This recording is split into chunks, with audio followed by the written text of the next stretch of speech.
What's up, guys? My name is Victoria. I am a licensed funeral director and embalmer, and I am here to share with you the facts about funeral service both in modern times and throughout history. So, today we're going to be discussing a topic that I get asked a lot of questions about, and that is caskets. Now, first I want to discuss the difference between a casket and a coffin, because contrary to popular belief, they are not the same thing at all. So a coffin is a six-sided anthropoidal shape, is what it's called. Anthropoidal means that it is shaped to mimic the shape of a human being. At the head end, it's wider to accommodate the shoulders, and then it tapers down and gets narrower at the feet. The lid on a coffin usually either completely detaches from it or does have a hinge but opens in one large piece. They're usually made of wood, and they're found primarily in the UK, Europe, and parts of Asia. You really won't see any coffins being used in the United States. To get a better picture of what a coffin looks like, think of what Dracula sleeps in. That's pretty much the idea of what a coffin would be. On the other hand, a casket is a four-sided rectangular box. They can be made out of either wood or metal and have an interior that's made of fabric, usually crepe or velvet. Those are the most popular kinds of fabric. The lid of a casket can either open up in one piece, which is called full couch, or it can be split in the middle and either open halfway on the head end or halfway on the foot end, and that's called half couch. The casket is the burial container of choice for the United States of America. So if you go to a funeral home anywhere in America, that's what you're going to see. Now, the term casket originally was meant to describe a jewelry box, and the early undertakers decided to adopt the term casket instead of coffin because they felt like it softened the idea of a burial container to the masses. Instead of thinking of something that was morbid or macabre, casket kind of made them think of a jewelry box, something that holds something pretty and precious. Now, let's discuss a topic that I get asked about a lot, and that is, why are caskets so gosh dang expensive? It's pretty easy to think of a casket as just being a box that you use for 1 or 2 days and gets buried in the ground. It's kind of silly to be spending so much money on it, right? Not exactly. Although, yes, a casket is going to be used for a short period of time and is either going to be put into the ground or in a crypt or even be cremated, you still want to have something that is of good quality. Your loved one is going to be laying in this box and is going to be carried from place to place in this box. So you really want to know that this box is secure and well made and isn't going to break or collapse, or if anything, break off of it like a handle or something. A reputable casket company is going to make a casket that they have assured is of the highest quality so that you don't have to worry about a handle breaking off or a bottom falling out of the casket. Now, saying that, I would caution against potentially purchasing a casket online. And here's why. Most of the time, when you purchase a casket online and you think, oh my gosh, I'm getting such a great deal, it's getting shipped from overseas. Now, we allow people to do that and buy a casket online and have it sent to us, and we will use it.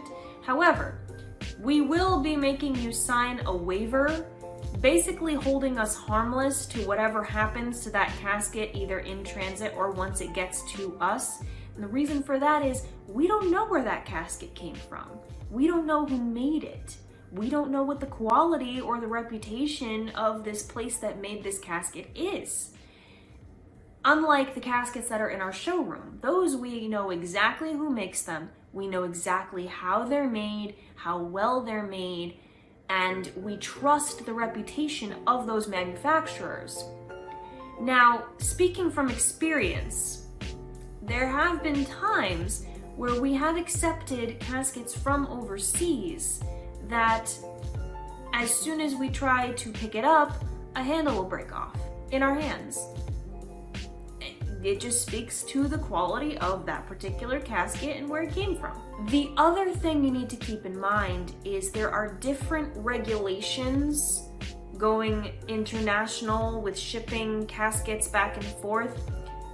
When we have a casket in our showroom that says it's made of solid whatever, solid mahogany, let's say, we know that that casket is made of solid mahogany. It's sturdy, it's thick, it's heavy, it's solid wood. When a casket is shipped internationally, there are different regulations, meaning that casket could very well be made of particle board and have a thin veneer of mahogany on top of it. And as long as that veneer is a certain thickness, there's a certain percentage of that wood on the casket, they can claim that it's solid when really it's not. Now, if I get a casket that comes to me and is breaking apart and I can lift it with one hand and it's stating that it's solid mahogany, I pretty much know that's not solid mahogany if I can lift it with one hand. No bueno. Don't do that. So, just a cautionary tale, be very wary of buying a casket online or from a mass retailer such as Costco.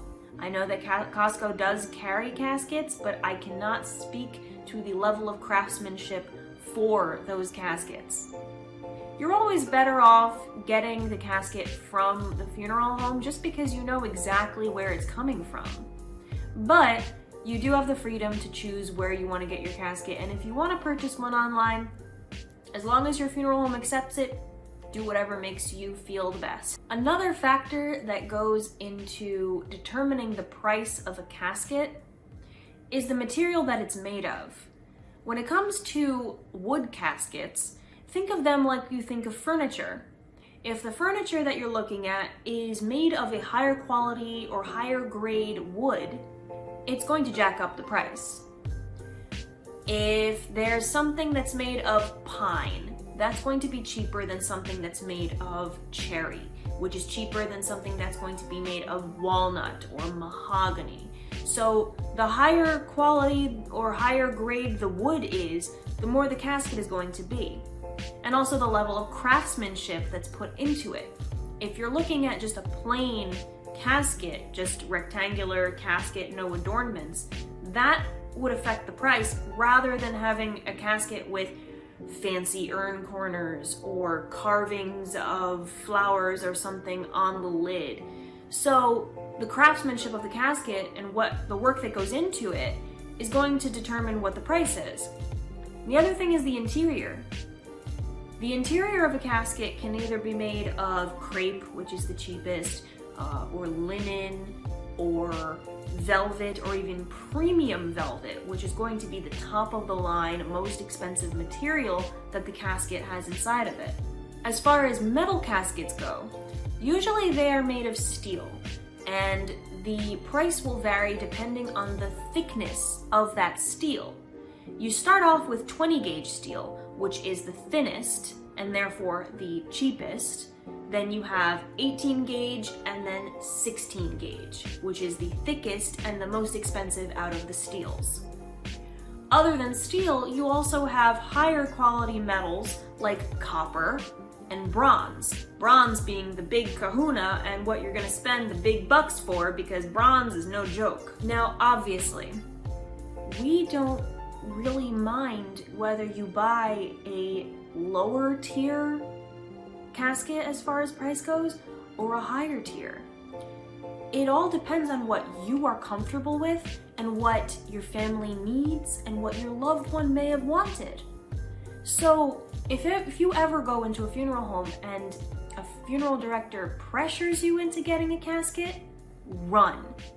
We are supposed to be salesmen to a degree, but that does not mean that we need to be a used car salesman and make claims like, well, if you really loved your mom, you would get her the highest quality casket available, the most expensive thing we have. Wrong-o. You don't need to buy the most expensive casket. All you need to get is what you think you need and what meets your needs. Whatever you're comfortable with, we're comfortable with. It's all up to you, basically. You have free reign. So another thing that I get asked about all the time that kind of goes hand in hand with caskets is about vaults. What is a vault? Why do I need one? I'll tell you. A burial vault is basically a concrete enclosure that goes into the grave. The casket is then placed inside of that enclosure, and the lid is placed on top to seal it up. They aren't always necessary. It's a cemetery requirement, so depending on the cemetery that you're using, they may or may not tell you that you're required to get a burial vault. Now, the sole purpose of a burial vault is to protect the integrity of the ground.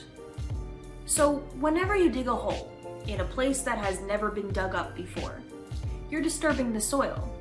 And no matter how much you tamp that soil back down into that hole, no matter how much you think you're making it solid after digging it up, the truth is that it's not going to be the same level of solid that it was before it was dug into. Now, think of that hole on a much larger scale. A grave is big and deep. That's a lot of dirt that's being disturbed. So when you fill that hole back in, and there's nothing there to support the weight of that soil, if there's a heavy thing, like a backhoe, that drives over it when the cemetery workers are trying to dig the grave next to it, there's nothing supporting it, that grave is going to collapse in. So a burial vault, this big concrete box that goes into the ground, is there to hold up the weight of that earth on top of the casket so that nothing happens to it. If you've ever walked through an old cemetery and you kind of notice that the ground is a little wavy and wonky, the headstones may be tilted and twisted and sunken in and askew, then most likely that means that there are no vaults underneath there. So there's nothing holding up the weight of the earth, and yeah, over time, it sinks in, it caves in, it collapses. The headstone can sink into the earth too. So usually it's better to get a vault just to be on the safe side, but if it's not required, you don't have to get one. Now, contrary to popular belief, burial vaults are not for the purpose of preventing water from getting into the grave. That's not what they're actually for. Water is going to get in and get to the casket no matter if there's a vault or if there's not. Water is a liquid. It goes through every little nook and cranny and crevice it can find and gets in there. The concrete box is not going to really prevent that from happening. You can't really tell Mother Nature not to put water somewhere. Now, there are more expensive options and fancy things that you can put on a vault that they claim will help prevent water from getting in there. Oh, this one has a plastic liner and it's double sealed and gasketed, and there's a steel layer that is a moisture barrier to prevent water from getting in there, blah blah blah. It doesn't really work that way. Water's gonna get in there no matter what. Maybe some of that stuff can lessen the amount of water that seeps in, but no matter what, there's still gonna be water that gets in there. So it's really, it really doesn't make any sense to get all the fancy doodads on a burial vault when all you really need is the basic concrete box. It serves its purpose, and you don't need to pay, thousands of extra dollars for fancy things that may or may not help. I generally always discourage people from getting the more expensive vaults and just tell them that you really just need the basic burial vault, and that's it. Well, I hope that this has given you some insight into the world of caskets and vaults. That's all the facts that I have for you guys today. Please be sure to check me out on social media. I'm on Instagram, I'm on TikTok for more of this funeral fact content. And don't forget to like, subscribe, comment if you would like below. I hope you have a great day. I will see you guys in the next video. Bye!